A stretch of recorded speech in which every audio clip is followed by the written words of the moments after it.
welcome back, ladies and gentlemen. I am one of your co-hosts, Blake Ruffino. Alongside me is my counterpart and co-host, Joe DeLeone. Good evening, good sir. How are you?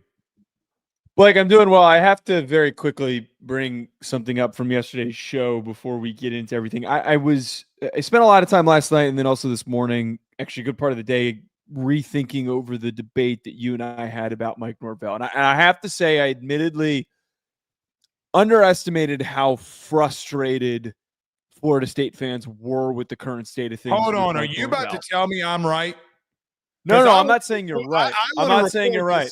I'm literally going to record this if you're telling me you think that I'm right. This is not an apology or an acknowledgement that you're right or anything along those lines. I just merely am realizing that the likelihood of him getting fired is a lot stronger than I was giving it credence for, but I still think it's really stupid. I still really don't think that it makes sense. And I have a serious problem that we're entering this current world where a lot of the same schools that keep firing their coaches and paying big buyouts just create an endless cycle of wasting resources on firing coaches. I don't understand their resources to waste. That's fine. I just think that it's not our resources. I listen, here's what I'm not going to argue with you. I'm not going to argue with you that I don't think that it's not stupid. I think it's really stupid to have to pay $100 million to fire people. But I also, in my lifetime, have seen and have a brother who's been a part of things like this, who my brother has worked his way all the way up to a Fortune 500 company as a VP. I've seen hostile takeovers. I talked to him about hostile takeovers.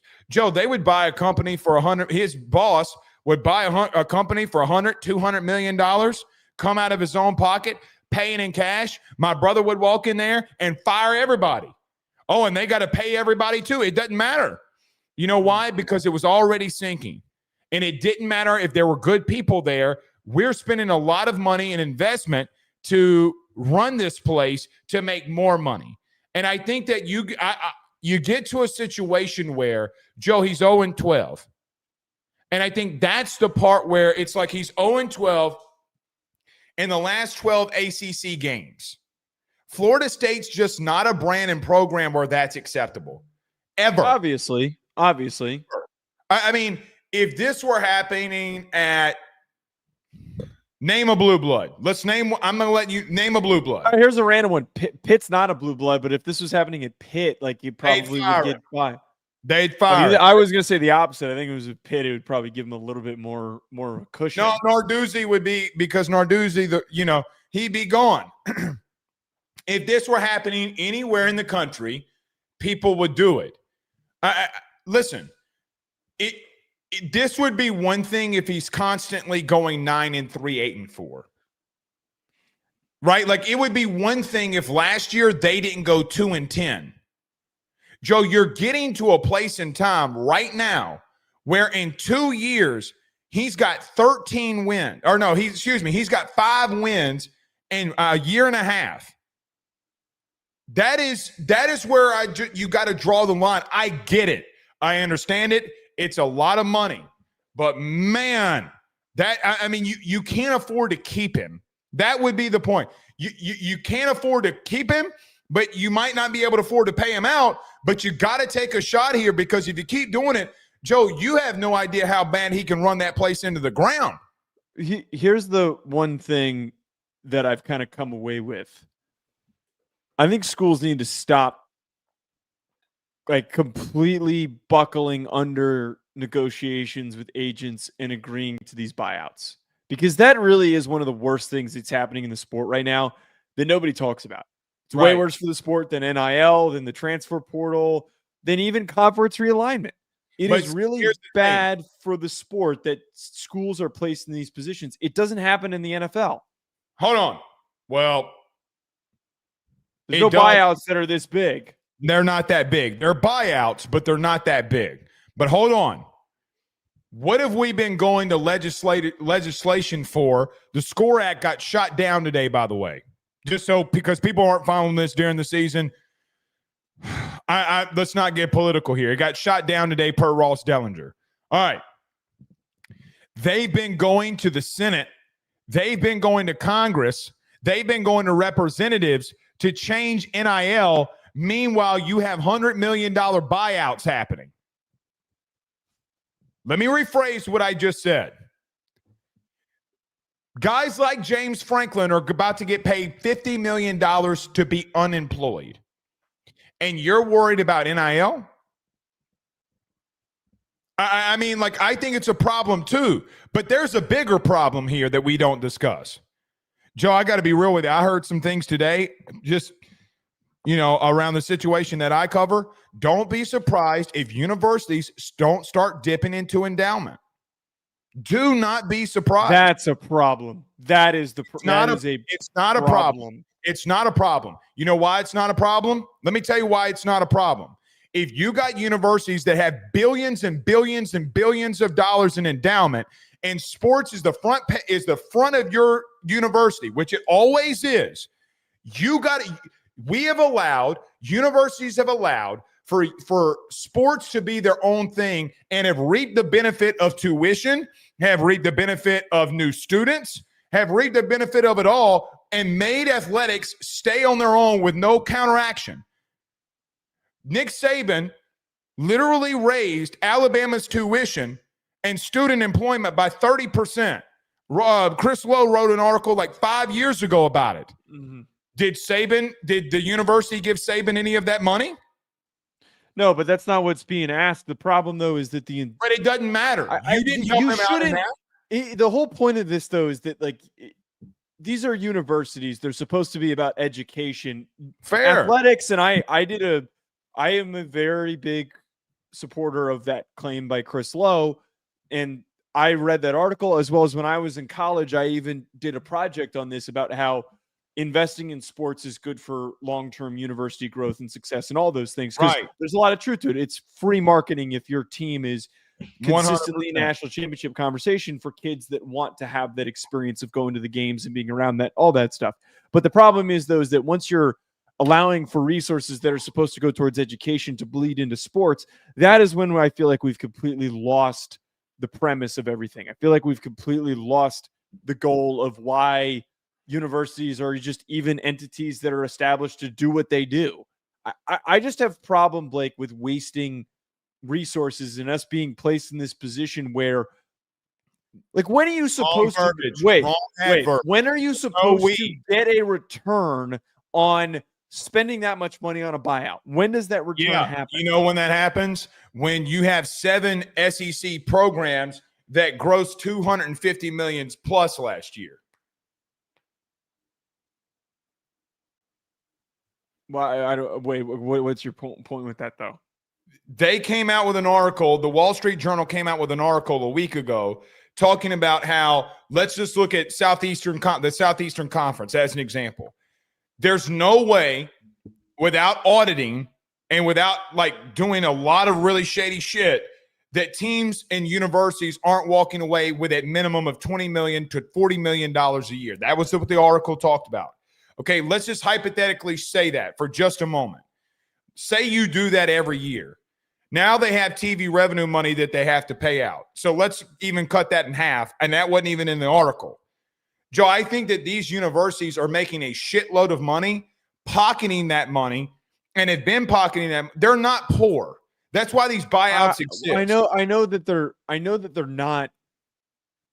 they're not poor. I just think that there's a lot of blind, irrational. I agree with you. I agree. Giving big contracts with gigantic buyouts for long periods of time out of desperation. That's the problem. I completely agree with you. But don't tell me it can't be done. There's money to spend on doing it. It's just a waste of money. Well, hold on.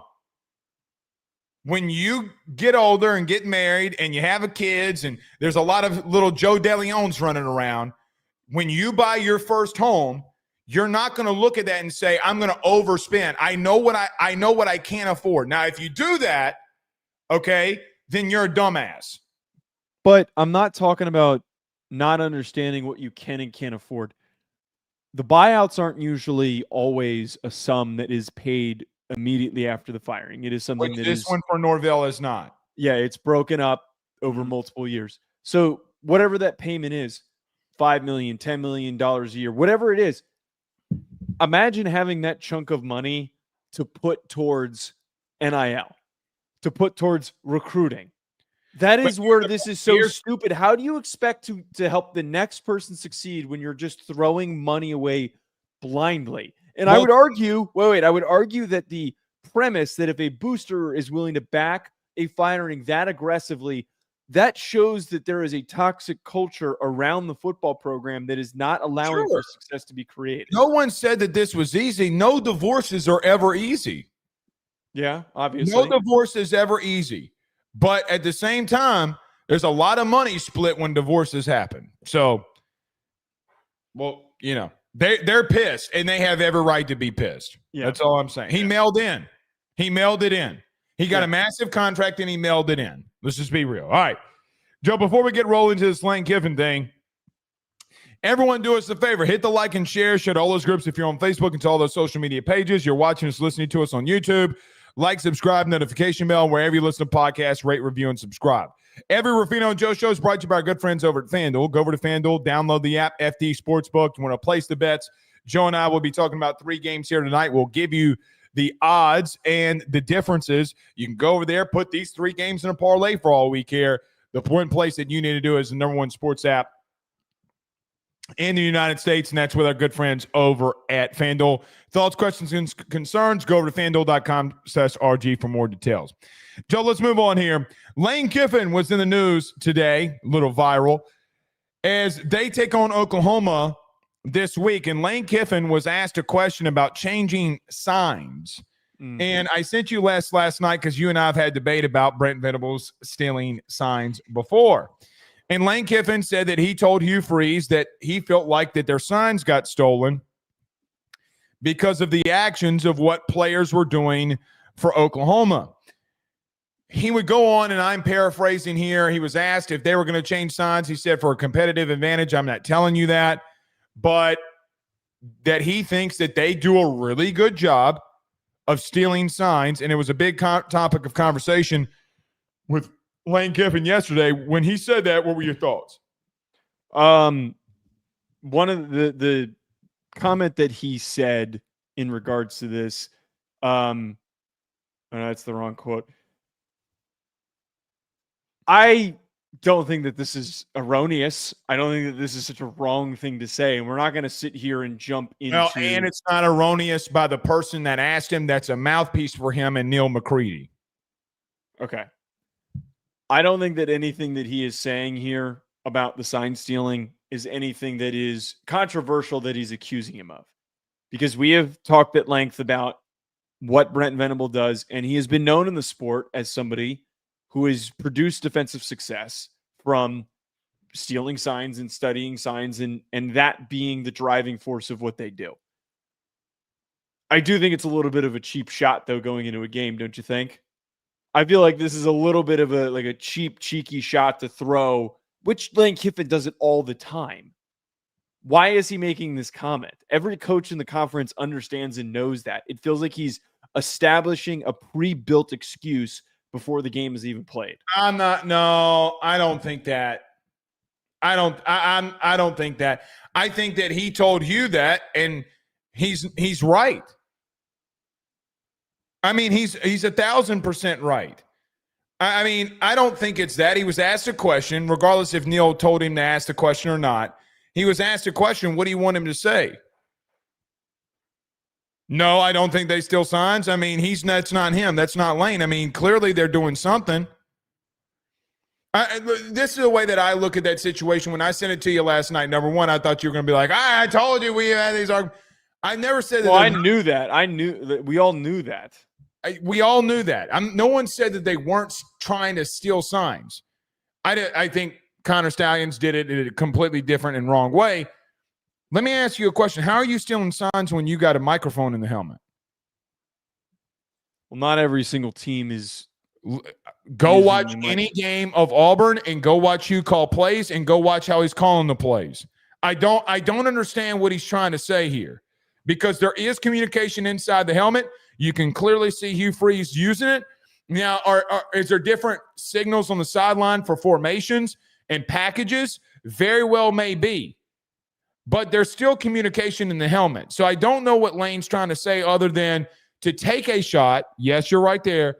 To tell Brent Venables, hey, brother, we're on to you. I think he's trying to get a competitive advantage to see what's going on here and say, hey, man, we're on it. We've changed things up, and you're not going to be able to take it away from us. That's how I view it. I took it as a competitive advantage. I didn't take it as him saying, because what else would he say it for? Because he comes out there and he says it, and if he doesn't change the signs, then he looks like an idiot. I just thought that the whole signs this week, he looks like a complete idiot, does he not? Yeah, no, I mean, obviously that's the case. I don't know. I feel like I know that he was asked about it. It does feel like it was general excuse making. I know that he was asked about it. He went into great detail about it, and which is why, again, you just mentioned there, I'm confused how this is even really still truly possible, because this was something that was supposed to be eliminated. There weren't really supposed to be significant signals that were being used in games because of in-helmet communication. I mean, there wasn't. I just think that he was taking a shot to Brent saying, listen, we know that you're doing it. We can tell by on the film that you're doing it, and you're not going to get us in doing it. I don't think he was trying to excuse himself from losing. That's not how I read it personally. Maybe I'm wrong, but I don't think he's making a built-in excuse. Shit, he don't need no built-in excuses. They're trying to pay him $13 million. What do we mean? I mean, they're trying to make him the highest paid head coach in the country. This isn't my saying. This is from the Grove, the OM Grove from On3 that reported yesterday that they spoke with their AD, and their AD came out and said that we are literally trying to make him the highest paid head coach in the country. Joe, the brief numbers that were thrown out in that article were that they were trying to pay him $13 million a year, 13.5 to be exact, was what the article said. So I asked, what does he have to worry about? Somebody's trying to pay him a shitload of money. He ain't worried about winning or losing it. Like, they lose this game, they're effectively out of the college football playoff race.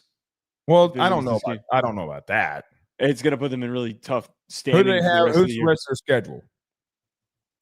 I can tell you that right now. I still think they're winning. They still have South Carolina, Florida, and Mississippi State. Win. They also play the Citadel. I mean, I wouldn't count out. Yeah, no, most of those games are probably going to be wins. I would argue though, I would argue though, a 10-2 Ole Miss team, if there's not enough other 10-2 teams, their schedule is not going to be favorable enough. Their resume is not going to be favorable enough for them to get in. Maybe I misread what he was talking about. I just found that his comments were kind of unnecessary. I'm not going to say that they were necessary, but I don't know if they're unnecessary. I mean, he's asked a question, in front of a live TV audience. I don't know what he's supposed to do. Unless he got Neil McCready to ask him the question, which we will never know. Well, yeah, as you said, leading into the segment. Which I fully believe that Lane made him ask that question. That's just me. All right. Let's move forward here. Joe, Alabama versus South Carolina this weekend, the first in a month that Alabama doesn't face a ranked opponent. When you look into Alabama versus South Carolina, how do you see it playing out? Blake, plain and simple, this game coming into the year was supposed to be really exciting. It had a lot of potential to have some serious SEC title implications placed on it. But this South Carolina team's collapsed. This South Carolina team has not been good, and it all comes down to their offensive line has been abysmal. Their defensive line has not played anywhere near up to expectation. They have allowed 26 sacks on the season. They're only averaging 3 yards per carry, 120th in EPA per rush. They can't move the ball on the ground. Like, I think that there is some sneaky opportunities this week for some upsets. But to start this conversation for this game, as Alabama is an 11.5 point favorite on FanDuel, I don't see a world that Alabama is really going to be very challenged. All right. Sorry, we're prepping for a 3-year-old birthday party. Let me push back a little bit. This South Carolina defense isn't bad at all. And I don't think that Alabama can walk into any, after what happened a season ago and what happened against Florida State in week 1, that you can take anybody lightly. Anybody. I understand that the student body today on South Carolina's campus was walking around and chanting in front of multiple buildings, the sports complex, all of it was chanting "Fire Mike Shula." I get it. Don't go into this game pitter-pattering and thinking that you can't lose this one. Joe, they have, in the losses under Kalen DeBoer that they have, it's against teams that they have no business losing to. Whether you are going into Oklahoma last year, whether you're going into Florida State, or if you're going into South Carolina in October, which is still and can and will be a hostile place to go into. Their defense is not bad. Joe, when I look at them, and I saw them a couple weeks ago up close and personal, their secondary isn't bad at all.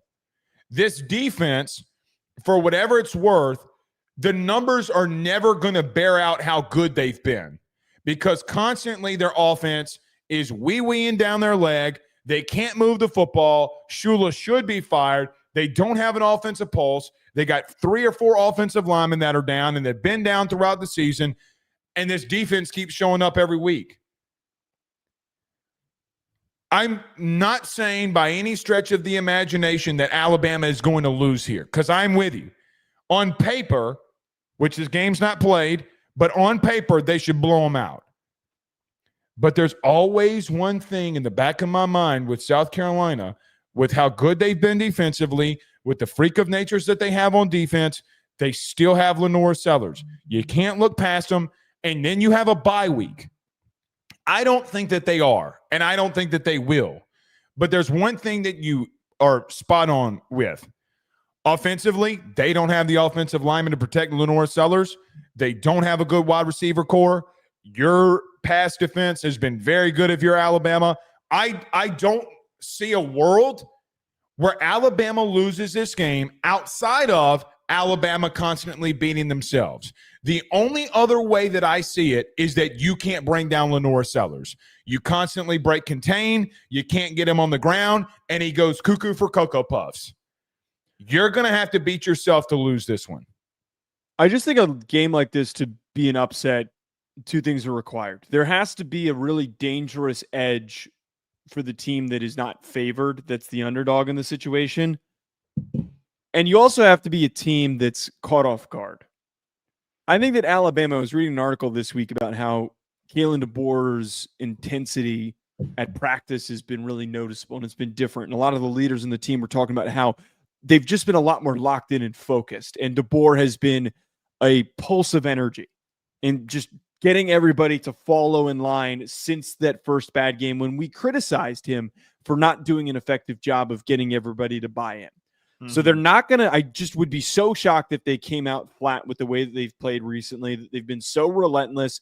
They've been so aggressive that with the bye week coming up that they would coast into the bye week. I'd be really shocked if that happened. Yeah. Second of all – sorry.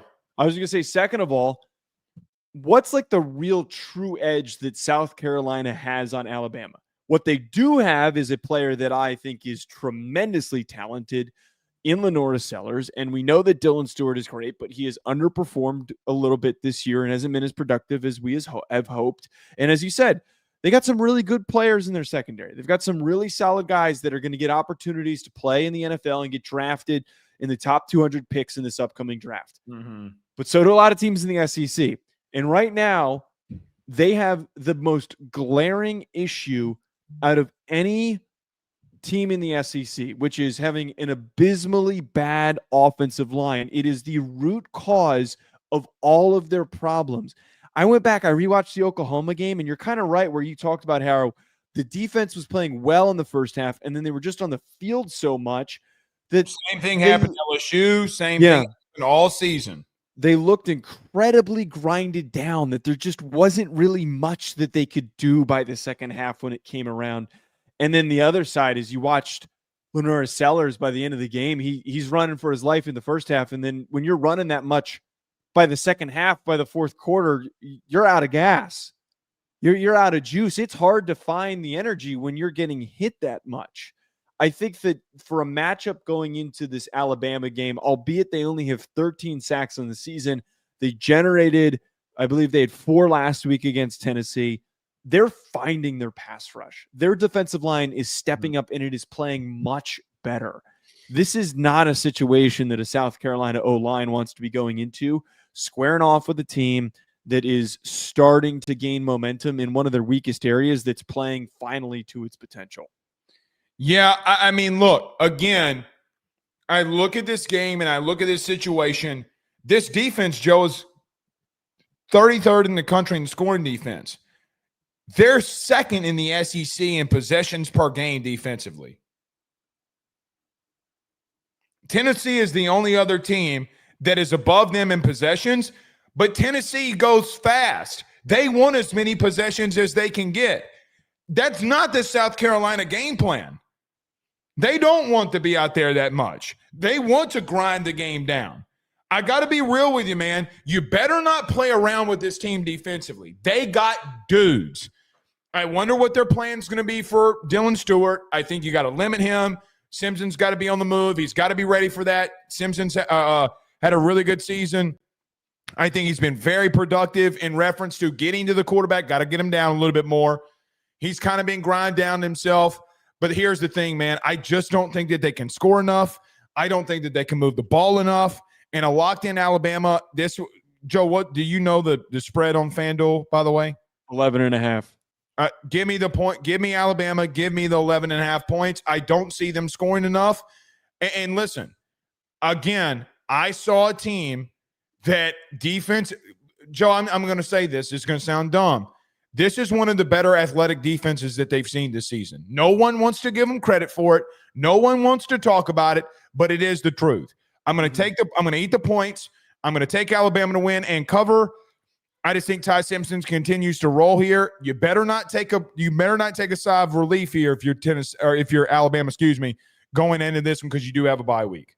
Yeah, that's a very good point. Like that's where one main area you're on the road, you're stepping into a really tough, hostile environment, and there's really a chance that you could get completely, caught off guard because you're just assuming, we're walking in the bye week, we're playing up against a South Carolina team that's playing really poorly right now. The one thing that could or would have been an advantage for South Carolina had this area of their game played to its expectation coming into the year that was a strength for them last year. The run game. Alabama has had a troubling run defense. They're 98th in EPA per rush allowed. They've had a lot of issues, but the problem is they can't get any big explosive plays in the run game like they did last year. LaNorris Sellers has not been fired their O-line coach. Yeah, well, right. And I think the one troubling thing here is that like Sellers, he's got 331 yards rushing on the year, but it felt like he was able to be so much more impactful in the past as a runner. And then Faison as well as Attaway, neither one of them are over 300 yards rushing on the season. They're both averaging not relatively pedestrian clips on the year. They can't get the big yards gains they need. Right. Yeah. If their run game was better, it would be an advantage in this. It would be, but LaNorris has had to do everything. He's had to do everything. He has zero help. Let me tell you what he reminds me of. It's not the same type of quarterback or anything like that. In 2002 or 2004, maybe, I forget the year, LSU hosted a quarterback from Miami of Ohio. You want to know the quarterback's name? Who? Ben Roethlisberger. And LSU absolutely beat the dog manure out of them. However, you knew that on that field, that dude, even when they were playing LSU, was different than everybody else that was on that field. And I feel the same way about when I watched LaNorris Sellers up close and personal 3 weeks ago, and I'm saying to myself, all right. Like, Joe, hold on. So tough, dude, watching him because you know that he's so more talented than he's getting chances to. Without a doubt. Dude, we talked about this in our postgame just for South Carolina ref. You know that he broke 17 tackles or 18 tackles, whatever it was, against LSU and had 19 total rushing yards? That's absolutely insane. It's insane. He has no help around him. They're trying to use a track star that's 6'6" and can't run routes. I hate to say that about Nick Harbor, but his route running is the worst I've seen in the SEC this year. It just I don't know, man. Give me Bama, give me the points. I think they're going to continue to be locked in. Don't beat yourself, though. And they're going to get after you, so you better be ready. All right, let's move on here. Joe, the biggest battle in the Big Ten this season. Indiana versus UCLA this upcoming weekend. The revivant UCLA Bruins taking on an undefeated Indiana team. Listen, Indiana people, I know that you're mad at me, but you got to acknowledge that this UCLA run over the last couple of weeks has been very fun. I do think it ends here, but Joe, as we break this game down and this preview down, what says you about it? Indiana's favored minus 25.5 on FanDuel, which is too big. Yeah, I got to be honest, that's shockingly big, but that's what she said. When we look deeper at this Indiana team, I can't believe you just said that. I'm trying to move past it. I'm like, this Indiana team, when we look at it deeper, is not getting, I think, enough credit for how dominant it's been. Yeah. There are so many areas that they're excelling. 226 rush yards per game, 5.5 yards per carry, only allowing 85 rush yards per game. Defensively, they're just insane. They're 54% on third down, which is really impressive. They're not committing very many penalties, only 28 per game. They have 28 team sacks on the year. And then when we just look at all the simple metrics that I love to bring up for EPA, they are at the tops for most of those metrics. They generate a ton of disruptive plays on defense. They force turnovers. And then you've got an awesome receiver duo with Omar Cooper and Elijah Surratt, not to mention the fact that Fernando Mendoza has been money in games like this. He had the pick against Oregon, but this is not an Oregon defense that he is facing. Blake, as fun as it's been to watch UCLA be the plucky, unexpected team that's showing a lot of fight, and I think that they can continue to show fight, and maybe they surprise somebody down the line. This isn't the game, and the biggest reason why. They don't have a pass rush. They literally don't. This isn't like one of those previews where we talk about, well, their pass rush isn't great and it could contribute to X, Y, and Z. They have 6 sacks on the season. They statistically have one of the worst pass rushes in all of college football. You're going up against a team with a fantastic offensive line, with 2 really good receivers, and a top 3 quarterback in the sport. What is going to happen to you? Plain and simple. What's going to happen to you if you don't contain what might not be an unhealthy Nico Iamaleava? You've gone up against teams this year where you've been able to get after the quarterback. And what I would say is what we've seen from Jerry Neuheisel, what we've seen from Tim Skipper is a lot more loose play calling, a lot more innovation, but the book is out. Here's the thing that I think is the biggest lie in college football. Actually, one of the biggest lies, not the biggest lie. It doesn't take coaches more than one game to find out what you do. The book is out on what they do. I think that Jerry Neuheisel, Tim Skipper, they have been a breath of fresh air for that program. And quite honestly, college football, everyone likes an underdog story. I love watching them because they are the happiest team I've ever seen in my life, I feel like sometimes. They are so happy to be playing football. But being happy and playing doesn't mean anything. I do think that they've revived things, and it's gone a little bit more, and they have some momentum. But here's the problem. Joe, it's not the pass game and the wide receivers that I worry about. It's not the pass rush that I worry about. Dude, this run defense for UCLA, even with the change with Tim Skipper, is god-awful. They're 115th in the country in run defense. They're 133rd out of 134 teams on third down defensively. By the way, I went and looked this up even more on the 133rd on third down. Joe, guess how many times they stop teams on third down from running from a first down? It ain't much. Twice. And it's not that Tim Skipper and teams have figured it out and been able to figure it out defensively. I know that they were able to make some big plays versus UCLA and Michigan State, whatever. This is just a different beast. I do think that this game is going to be early a little bit more competitive than maybe people would thought. And Indiana's a really good team. They're a physical team. Really and truthfully, can you contain Nico Iamaleava? Their run game has gotten a lot better over the last couple of weeks. They've been running downhill. They've been scheming guys open. They've been better offensively. But, Joe, this defense, with all due respect to Tim Skipper, with all due respect to UCLA, I think is going to get run through like a hot knife through butter. I just don't – I mean, look, I've watched – me and you, people don't know this because we obviously don't tell them on social media or anything. I text you all the time about UCLA because it's just it's amazing to me what they're doing. Fun, man. They're fun that they've had so this fun. Energy. But there's not an area in this game where Indiana's not better. And I even go from a coaching staff perspective, maybe some areas. I still think athletically Nico's better. But other than that, I think that they can dominate in every single facet and every single level. Well, so I just want to reframe something you just said, that there's no area that Indiana is not better at than UCLA. No. What I'm going to say here is that's not the right word. There is a comical gap between these two teams in every single metric, and more importantly, in the talent of these teams. What UCLA has done has been tremendous. They snuck up on Penn State the way that they did because of the issues that we highlighted when that firing happened with James Franklin.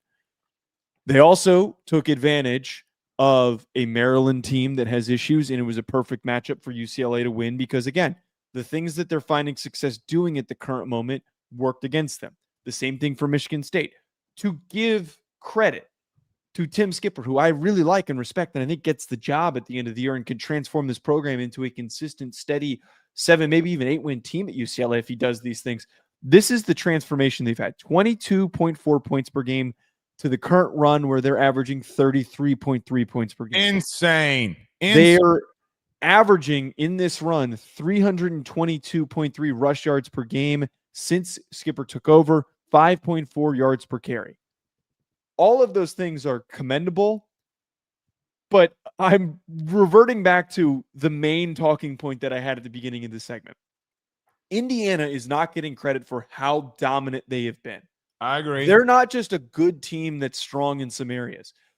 They're the team strong in every area. Right. They're the team that I think that we should have been talking more about as being the most balanced, because you have a quarterback in Mendoza who, if something does not work out well, he can make those big time throws. I also have to add here, I thought that Nico has shown a lot of improvements in his play. I think the big difference here is that he is having a lot more of a reckless abandonment, which is awesome because he was so timid at Tennessee. But the problem is now he's turning the ball over and he's got a lot of bad throws on film, especially a couple that he had against Maryland. So there's just a lot going against him. Not to mention the final fact. This game is a noon kickoff at Indiana.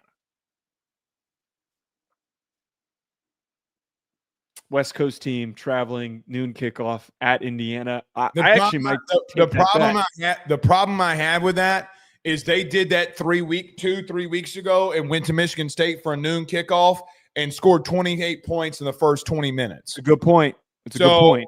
I get what you're saying, but the interim tag on Skipper, they like him and they fight for him. So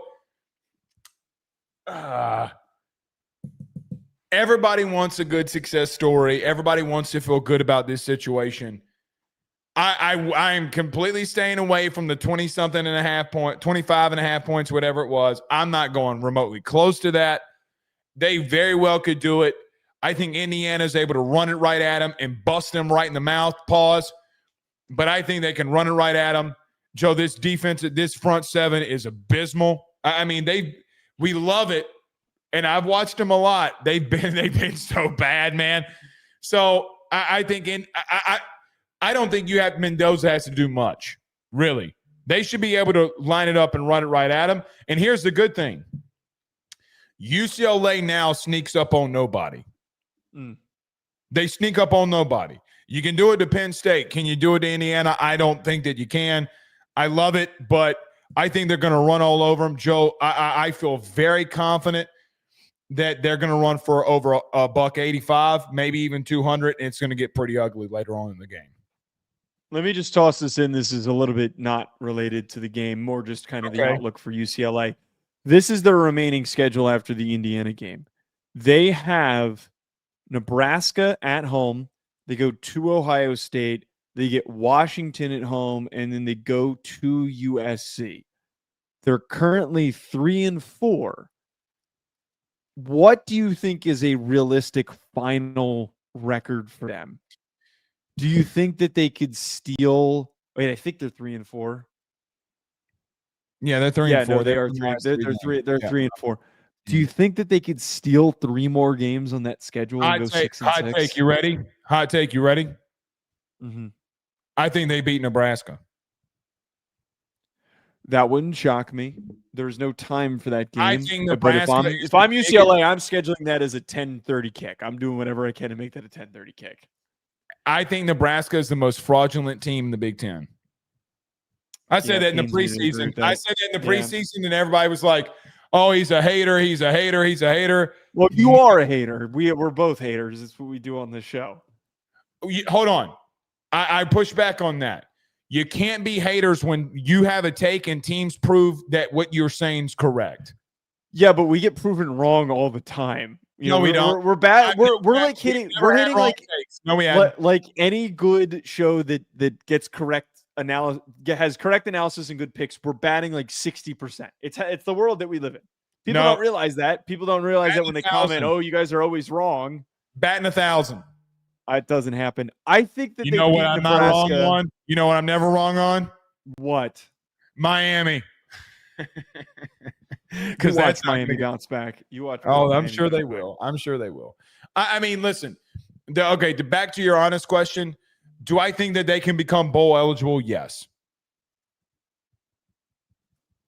I think it's possible, but it's like they would need to steal Washington or USC for that to happen.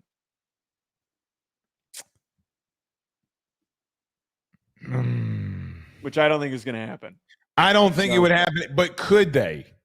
I mean, Joe, you can be 5-7 and go to bowl games. Well, no. It requires remember, it does. But remember teams, Joe, we had 3 teams last year not go to bowl games. But that was because of extreme circumstance. Because there's teams with coaching searches happening that there's not going to be extreme circumstances.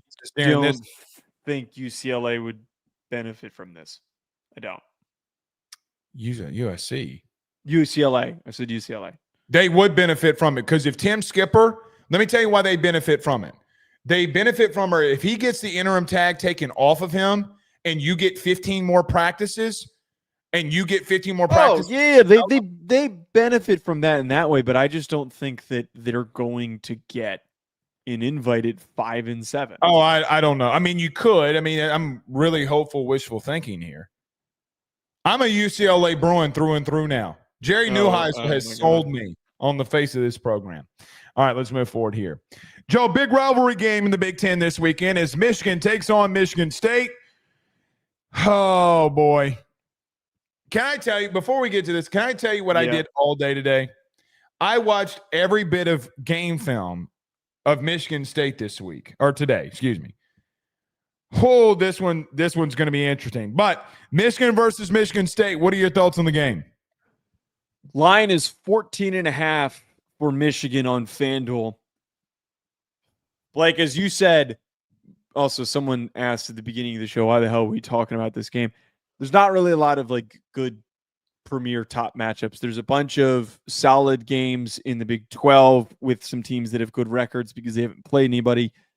This game always ends up being contentious because these two teams and the rivalry that they have, which is why I wanted to talk about it. The problem is, though, just talking about this game, Michigan State has been extremely, extremely underwhelming. The one redeeming quality that they have, Aidan Chiles is a tremendous athlete, and he keeps any drive alive because he is elusive. He's got a good arm. does not have many people to throw to. He makes their offense a little bit above average. Their defense, awful. It is below 100th in most EPA metrics and success rate metrics that we look at. They can't stop anything. They couldn't stop UCLA. Hence, I do not think that they're going to be able to stop Bryce Underwood and Marsh and Justice Haynes with all the success that they're currently having. I got one slogan for this game. Are you ready? Okay, what do you got? Let Bryce loose. Let Bryce loose. He's been loose. Not the way that he needs to be let loose.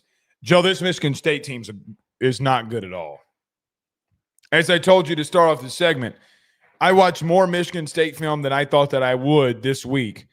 And I just got to tell you, brother and sisters in Christ, this secondary is god-awful. It is god-awful. Joe, they are getting lost in man coverage. You have multiple times where one side of the field is running quarters, the other one's running cover two. You have safeties that are up in the box when it's let's just say 3rd and 7, 3rd and 8. You have so much chaos surrounding their secondary. I am speechless. I have no idea what they're doing. I think Aidan Chiles has been good with what he's had. They have not been bad in run defense. They're 52nd in the country in run defense. They've been about average. They haven't been great, but that secondary has been god-awful. Michigan's not necessarily the team that can come in there and throw the ball all around on you. They're just not. So there is that. But, man, their defense, and I know a lot of people around Michigan State's talking about how bad their defense has been. Here's the thing. They're worse offensively. I don't know the logic in some of the situations when I watch Michigan State, what Jonathan Smith and company are doing. I don't think that they have an identity. I don't know if they have a path. I think they're putting Aidan Chiles in very, very incomprehensible situations that a young quarterback who is learning has no business being a part of. Aidan Chiles has got to go. If he wants his development to grow, he's got to get away from this situation. Look, I'm not saying that I think Jonathan Smith and company, like they're all bad coaches. But, Joe, think about this. They're 106th in the country in rushing offense, 106th in the country in total offense. They're 86th in the country in passing offense. They're 88th in the country in total defense. They're 109th in the country in pass defense, and they're tied for 119th in the country in scoring defense. They have more things that they're in the hundreds, like you mentioned earlier, than they are anywhere remotely close to being average. There's not a lot that they do well. There's a lot. I think I see playmakers. I see some good athletes. They're not putting their athletes in the right places to be able to achieve what they need to achieve. I think Michigan goes into this game. I do think even though the run defense hasn't been bad, that they can run the ball on them. They can't stop anybody in the red zone. They're one of the worst teams in the country in the red zone. And, Joe, they're giving up 30-plus points a game. I think this Michigan team goes in there and leans on them. And I know it's a rivalry game, and I despise, and I'm going to break my one rule. I always say rivalry games are going to be close. This Michigan State team is god-awful. And if it's close, then God bless Michigan, because this one it should never be, and God forbid you lose. They are god-awful, and you better run them out of the building. That's a very good point. And that's why previewing this is not out of the realm of rationally talking about this game, because this game is expected to find a way to be close. Just in the history of the rivalry, it has produced some iconic moments. It's really disappointing to see that in year 2 with Jonathan Smith, that this is what he's producing. It's He's so not good. Bad, it is so bad. Pathetically bad. And the way that they played against Indiana looked incredibly lifeless. One big thing for me when I was watching back that game, there was so much time for Mendoza in the pocket against Indiana. God. And you can't allow for that much space for Bryce Underwood to operate. That would be that's super not even deadly for that to happen. That's not the worst one. The Nico Iamaleava's scramble is the worst tackling performance I've ever seen in my life. Yeah, they got completely dogged by Nico, and I think that the same thing is going to happen here for Bryce Underwood. I have to just kind of toss in here just to give a little bit of praise to this Michigan team. I really like this Andrew Marsh kid. The more that I watch of him and the more that he's gotten more opportunities to contribute, the more that I feel like Michigan's Bryce Underwood's dude, man. That's But- Underwood's dude. He's barely played up until the past couple of weeks since they started to activate him and let him play more. He's got 297 yards, which is already second on the team. He's got 2 touchdowns, tied for first on the team. He's averaging 14.85 yards per play, and he has a 90% catch rate. This kid's a freshman. Dude, I'm telling you, I don't know what Michigan USC was ridiculous. I don't think, he had a couple of ridiculous plays last week against Washington. I have no idea. Actually, I do have an idea. I don't think that Michigan's a playoff team because I think it's a lot to ask Michigan to win this year against this Ohio State team, but never say never considering what happened last year. Wow. Having Andrew Marsh emerge the way that he is makes me feel better than I did previously because the biggest issue that they had was nothing on defense. The defense is a little bit less talented than last year, but it's still well coached and physical. And nothing to do with Bryce Underwood. It had nothing to do with their offensive line that has only allowed 9 sacks on the season. It had everything to do with the fact four of them, if I'm not mistaken, came against Oklahoma. Yeah, exactly. They are not giving up sacks so far this season in Big Ten play. It had everything to do with the fact that we were worried that they didn't have any juice outside. And while McCulley has been the more reliable player, the emergence of Marsh actually creates a dangerous passing attack. Let's see what happens over the next couple of weeks, but I'll say that this is pretty promising. I like the way that they're building. I think from a Michigan standpoint, they got to get some more weapons for Bryce, and I think we all know that. If you're asking me in a perfect world what happens for Michigan in this game is that can the score be a little closer than maybe people are thinking? Yes. I'm letting Bryce I'm not saying go away from your run games. Not what I'm trying to say. Don't go away from your identity. However, these are the type of games and situations in a rivalry game where you can legitimately open things up completely for him. And listen, you got to find out where you're at sometime. I thought that they got more open with things when Sherrone Moore wasn't there. Now Sherrone's kind of, moving it along a little bit here. You're right with Marsh, and that's Underwood's dude, and we'll continue to see. But listen, there's no way that after all the games that I watched from Michigan State today, there's no way in blue hell that this should be close. Look, I thought UCLA was the worst P4 team I saw outside of Oklahoma State before they made a move. Joe, I get it. I'm not saying they don't do anything well or good, that they don't have some good players here and there. But, man, I don't understand anything that they're doing, and I'm going to take Michigan in the points.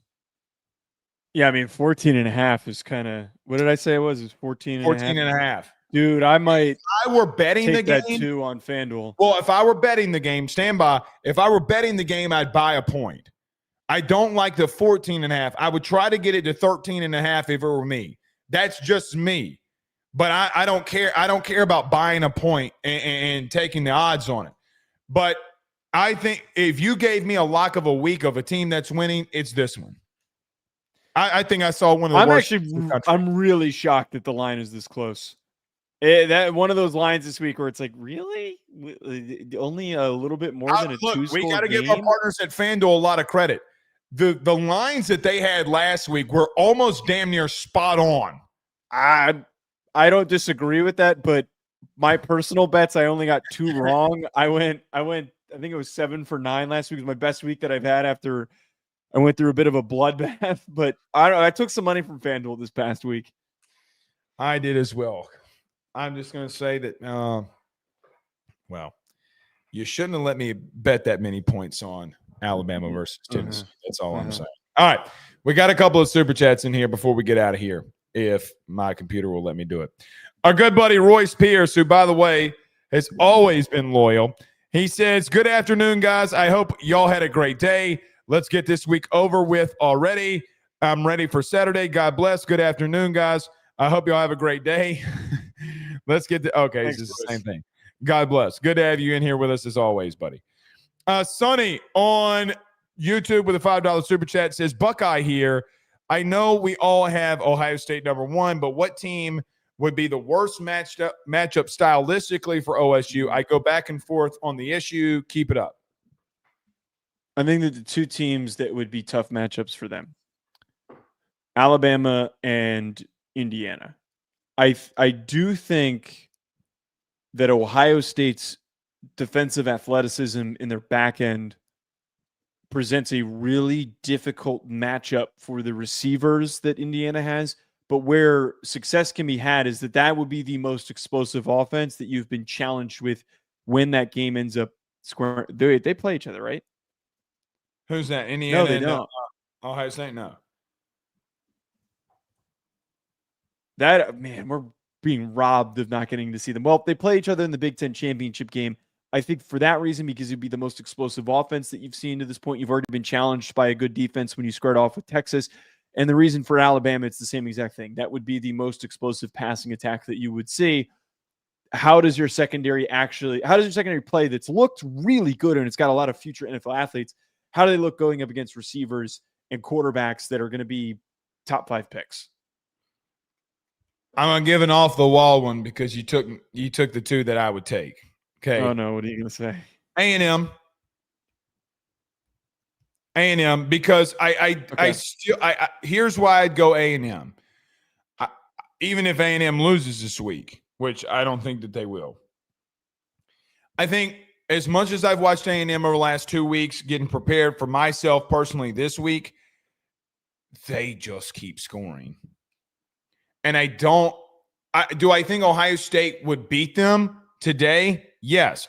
I'm not saying that. You said who would give them the most problems. I think that Texas A&M would give every team in the country problems. So if I'm not going to take Alabama, which would be my number one, or Indiana, my number two, I would go A&M because, look, I look at Miami. I don't think Miami could challenge them in the way that they need to be challenged. I look at A&M and saying, Joe, when you got that much explosiveness at wide receiver and that much physicality along your offensive line and can run the football, I mean, you can stay in the game for anybody. And I think that Elko's done such a great job on third down that we'll see. I don't know if A&M can pull any of this off. I still don't think, I don't know. I don't know, but that would be a team because of the explosiveness. I just think that they can give anybody problems. My issue though with that is right now Texas A&M's run defense is very inconsistent, and I would be very fearful of how they would play going up against that Ohio State run game that's been up and down. But I think that would be a game where they suddenly caught some energy, caught some juice. And listen, from an A&M side of things, the inconsistency from Marcel Reed throwing the football would worry the shit out of me. I mean, he's highly – all right, hold on. You ready for this stat that's about to get shared at 7 p.m. Central Standard Time? Marcel Reed is dead last in the SEC on 3rd and 5+ throwing the football. That is pretty nuts. You know what else is nuts? They are 72nd in the country on third down offensively. Want to know why they are? Because when he has to throw the football outside on 1st and 2nd down, quite frankly, he's been god-awful. Again, I'm literally about to talk about this. That would be my worry there. The problem is walk up in that box. I double dog there. You're going to get your ass smoked. All right. We'll see y'all again tomorrow. Power rankings and picks. Miami will not be in my top 5, even if Joe yells at me. See y'all tomorrow. Peace.